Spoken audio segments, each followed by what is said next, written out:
Olá, sejam bem-vindos a mais um Cassete Estragada. Comigo está, como sempre, Álvaro Cunha do Sem Bilhete. A entoação correta e tudo, né? E comigo está Adriano do Cabo Cinético. Hoje para falar sobre Perfeito Azul, Perfect Blue. Por esta altura já deve ter saído um vídeo sobre este assunto no canal do Sem Bilhete. Por isso, se vieram de lá, então agora ouvem o Álvaro a falar sem filtros e durante muito mais tempo. Quando viste o filme, tu achaste-o um pouco estranho, não foi? Eu lembro-me que estranhei bué. Inicialmente eu não estava a perceber muito bem a narrativa, mas tentava adivinhar. Por exemplo, eu vinha a mim a ficar maluca e a começar a confundir a realidade com a ficção. Eu pensava que a história seria mais sobre ela do que aquilo que se revelou no final, entendes? Em que sentido? Achavas que provavelmente era ela que estava a cometer os homicídios? Exatamente, eu achei isso. Percebo, sim. Também o próprio filme tenta fazer com que tu penses isso, que é tanto que a própria personagem se calhar fica a certa altura a achar que ela própria fez. Tal como ela, eu acreditei também, estás a ver? E a forma como a história te conta a história, como tu próprio dizes, leva-te para isso. E eu fui convencido. Tipo, para mim, Mima era uma assassina e estava maluca. Mas gostaste do twist? Eu gostei bué. E tipo, ele no final mesmo continua a brincar contigo, porque por exemplo, tipo, aparece ela a entrar no carro, depois de ver a outra ao hospício, e sim, basicamente olha para o espelho e diz que ela é a verdadeira Mima. Ou seja, eu meio que, naquele momento ainda senti ainda uma dúvida. Do género, eu quase pensei que se ela tirasse a peruca, tu ias ver a outra em vez de ver a Mima, como ela tivesse estado no manicômio. Ao contrário, entendes? Mas eu achei interessante como basicamente todas as pessoas à volta dela, aliás, as pessoas obcecadas por ela, basicamente viam-na como a figura que ela projetava, como a figura de famosa. É como tu olhares para a Miley Cyrus como uma Hannah Montana só, estás a ver? E depois tu crias toda uma ideia na tua cabeça do que é que ela deve ser e do que é que ela não é. É basicamente tu tornas uma pessoa real numa personagem. Sim. E gostei, essa ideia do paralelismo com a Hannah Montana foi um bom achado, Adriano. Bom achado. É o melhor dos dois mundos. Exatamente. E por acaso eu também achei uma cena bem interessante e isso acho que acaba por também tornar o filme muito atual. Que é o facto dela, por exemplo, no início da história, ela descobre que tem um site de fãs que serve como uma espécie de fórum onde ela vê o feedback do seu público. E isso é uma cena muito atual, né? Isso não foi quase no início? Foi só ao meio? Foi mais ou menos, sim, tipo nos 30 minutos, 30 minutos de filme, pronto. Mas isso é bem atual, e naquela altura, quando o filme saiu, a internet não era metade, nem um quarto do que é agora. Em 97 as imagens demoravam 2 horas a carregar, provavelmente. Mas em montes de coisas o filme é bué atual. Também tu encontras uns quantos casos na vida real de pessoas que ou magoaram, ou assediaram, ou mandaram, nem que seja até só atacar na internet, pessoas reais só porque elas quebraram aquilo que achavam que iam ser. Hoje em dia já possuis vários documentários que falam do assunto também, né? Eu lembrei-me de uma situação de uma streamer. Era uma streamer da Twitch, uma gamer, que os fãs não sabiam que ela estava casada e quando souberam passaram-se. Começaram a ameaçá-la. As pessoas começam a idealizar uma pessoa que não é ela mesma, né? Então... Pois, exato. E aliás, uma boa forma de pensar nisso é no Instagram, onde toda a gente tem uma vida perfeita e depois tu não sabes o que ela é por trás, né? Pois, e ainda por cima tu estás cheio de filtros no Instagram. Ou seja, a maior parte das pessoas, das modelos assim de Instagram, na vida real, muitas são bastante diferentes. Porque tu crias toda uma construção de personagem dentro do Instagram. Há uma cena que me chocou muito no filme, que foi a cena da violação. Porque aquilo não é real, é só uma atuação, mas custa bué. Exato, tipo, tens todo o peso de uma cena, ou seja...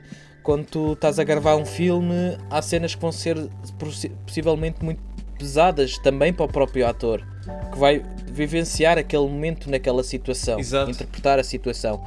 E lembro-me que, mesmo através da cor, a cena estava até gráfica e incomodou-me bastante até. E depois eles estavam a repetir os takes demasiadas vezes. Sim. Metia bem a impressão. Quase num loop contínuo. Tiveste a cena também do fotógrafo em que ela está tipo a pousar nua.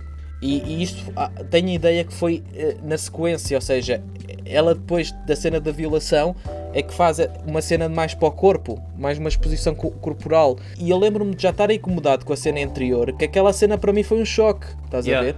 E depois, não sei se te lembras daquele fã maluco que foi comprar as revistas todas para ninguém ver a Mima como ela era. O Stalker. Exato. Por acaso no início há aquela cena que até é bastante icónica, que ele está a apontar para a Mima com a palma da mão. Sim. E tem basicamente a Mima na palma da mão, metaforicamente quase. Aliás, o que aquilo parece significar é que ele quer é possuir a Mima, basicamente. E um fã obsessivo que quer possuir o que é que a sua atriz / cantora favorita é e faz. Epá, mas pelo lado da Mima, eu se olhasse para um fã assim, ou seja, o próprio aspecto dele também não ajudou a...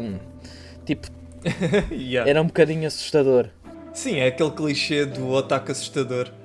Mas depois tiveste tipo o plot twist. Aquele é o Stalker, mas tinhas o outro, o Stalker, tipo em letras maiúsculas, né? Que é a pessoa que é na verdade a Stalker. Exatamente, e que estava constantemente ao pé dela.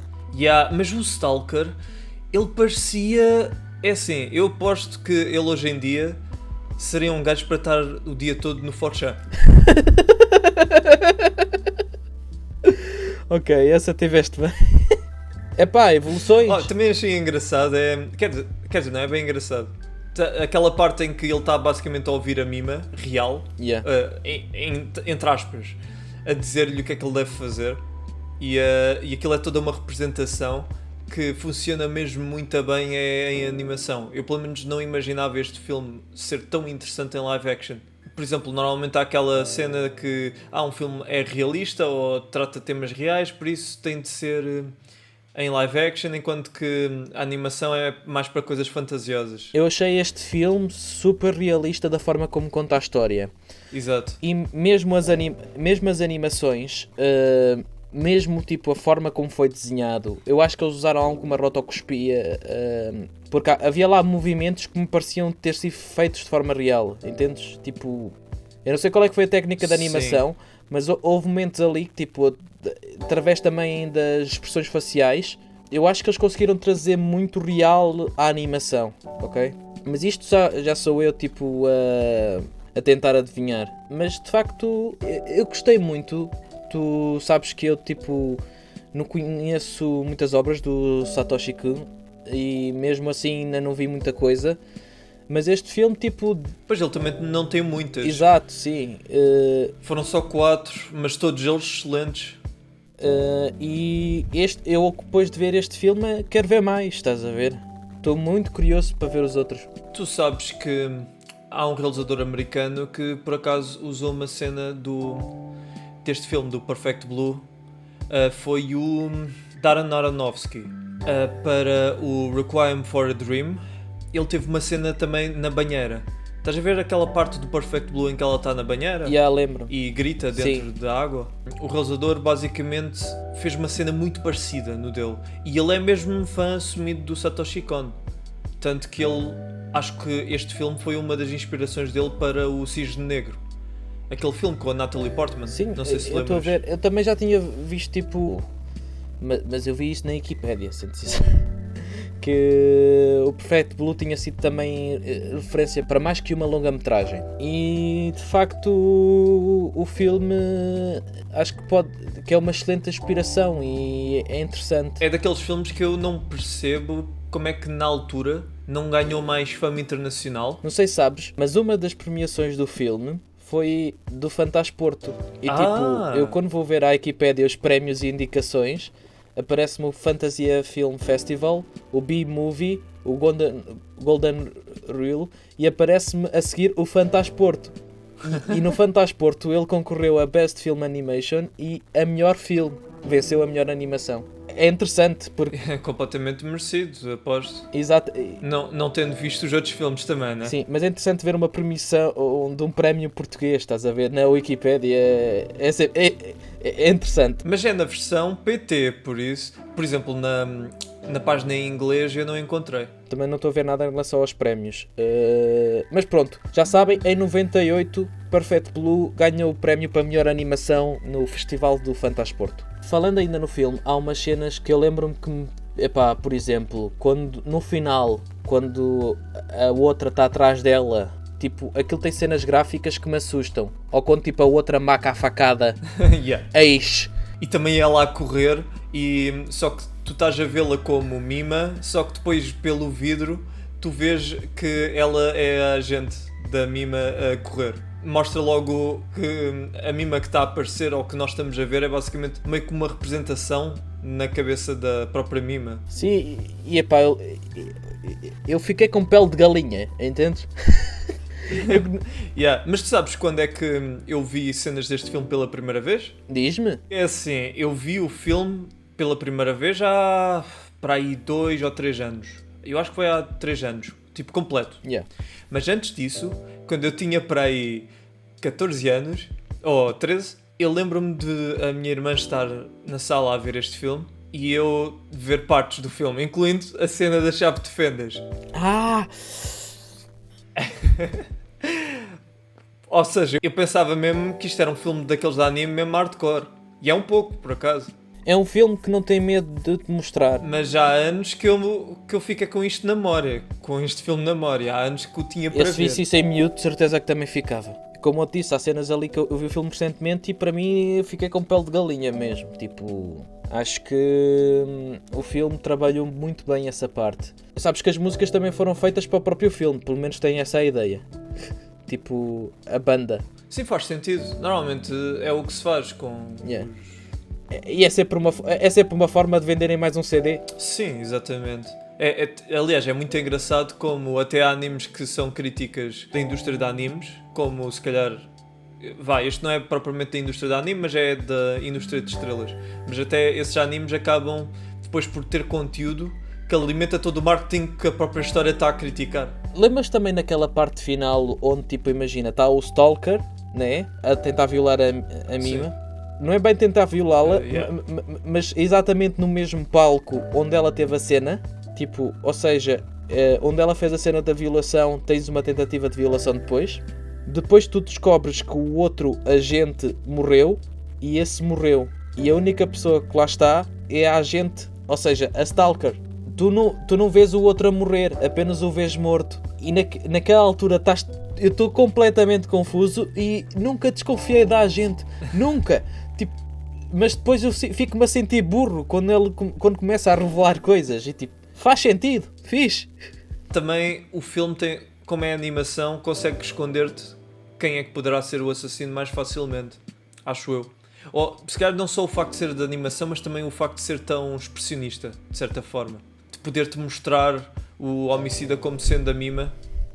Ou seja, o homicida que tu estás a ver não é o homicida real, nem é o assassinato real.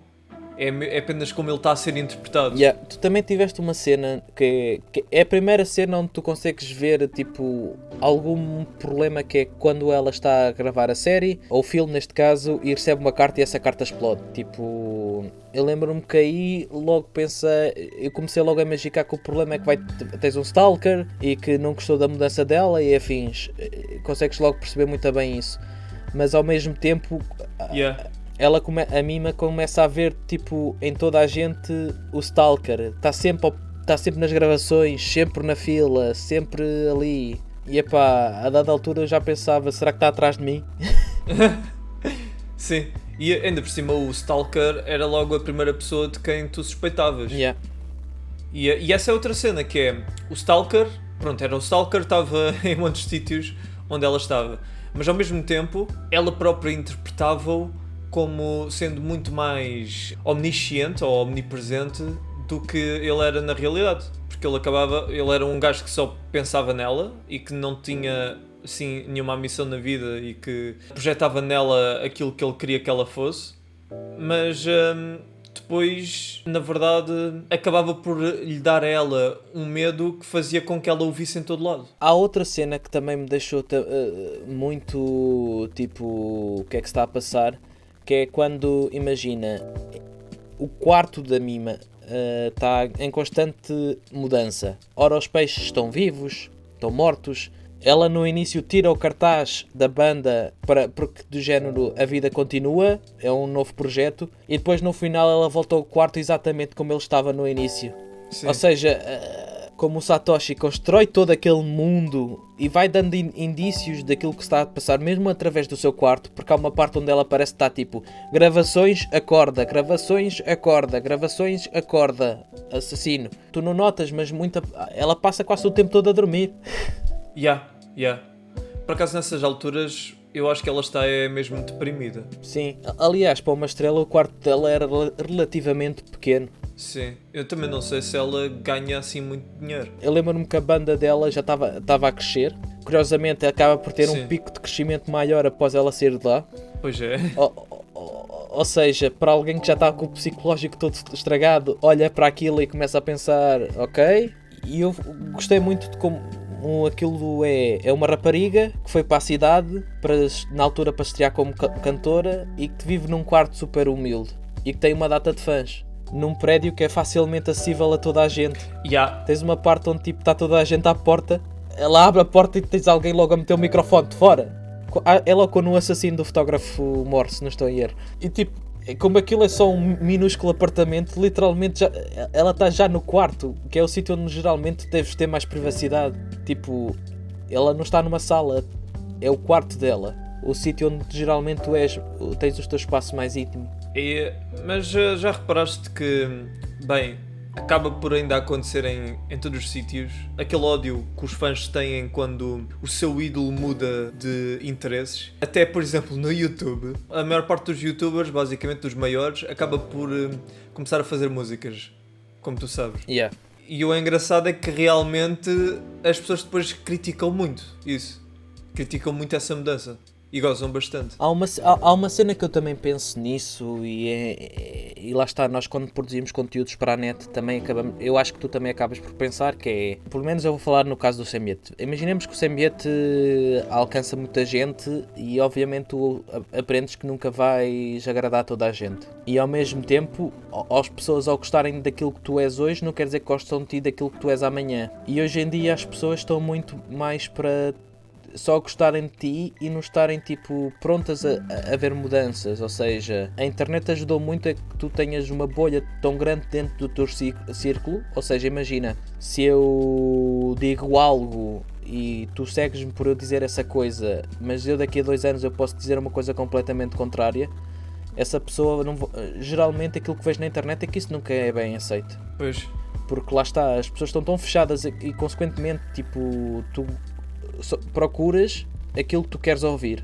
Ou seja, tu muitas vezes já tens uma opinião e queres ouvir alguém a confirmar que a tua opinião está correta. E a parte lixada também das pessoas acabarem por ser em si marcas, porque realmente ficam simplificadas à expectativa do que os seus fãs querem. E exatamente por isso que eu acho este filme tão atual nesse ponto, porque eu acho que ele retrata muito bem isso. Já viste tu que era se o filme tivesse protagonizado o Ant, então? Era giro. Este é um filme que eu na altura eu calculo que é um filme que até se tivesse saído agora era um filme que eu gostaria muito de vê-lo no cinema. Sim. Olha, eu gostava ainda de o ver no cinema, se fizessem uma mostra ou algo assim. É o seguinte, se estiverem a ouvir o nosso podcast e quiserem passar o filme numa tela grande, eu e o Adriano vamos. E até fazemos um podcast em direto a comentar a reação. Mas para isso arranjem uma sala vazia, é que depois as pessoas atiram-nos pipocas. Olha, chateiem o Nimas, chateiem o São Jorge, aí para fazerem uma mostra de filmes do Satoshi Kon. Eu ia ver e acho que é um filme brutal e que merece ser visto em grande ecrã. E com esta nota terminamos o episódio de hoje. É tão bom falar de filmes que eu gosto. Epá, eu tenho uma memória quando gravámos o X-Arm, entendes? Então tipo, falar de um filme que eu adorei de ver é tipo bué fixe. Já agora, se vocês tiverem interesse em que nós falemos de outros filmes do Satoshi Kon, já estou com o que do Satoshi Kon. Satoshi Comic Con. Exatamente. Vocês podem sugerir e assim, por exemplo, Eu vou ver o Paprika agora em breve, mas podem recomendar. Eu vejo o filme, o Adriano acho que já viu todos, por isso ele está à frente. Mais valia tu veres por ordem de lançamento. É pelo menos como eu te recomendo. Está bem, ok. Esta recomendação não é só para mim, é também para vocês, perceberam? E pronto, e digam aí se gostavam de ver mais filmes do género aqui abordados. Eu gosto muito de falar de animação e o cassete acaba por ser um espaço que me dá liberdade para tal. E pronto, podem ver mais de mim em Sem Bilhete no canal do YouTube e em sembilhete.pt, porque o site já voltou. Além de mim no site, também podem ver o Adriano, porque ele está a mandar uma ajuda a manter aquele vivo e que eu agradeço aqui mesmo no podcast. Sem ele, provavelmente o projeto não tinha voltado como está a voltar. Podem ver também mais do meu, tanto do meu como do Adriano em lore da Disney. E vejam também o canal do Cabo Cinético do Adriano, que é brutal e tem vídeos becatitas. E ele anda a planear umas coisas que vos digo, Jesus, aquilo está brutal. Bem, continuem aqui a seguir o Cassete Estragada e vemo-nos na próxima semana ou próximo episódio. Vemo-nos em breve. Nós agora estamos a adiantar muita coisa. Um abraço e vemo-nos na próxima.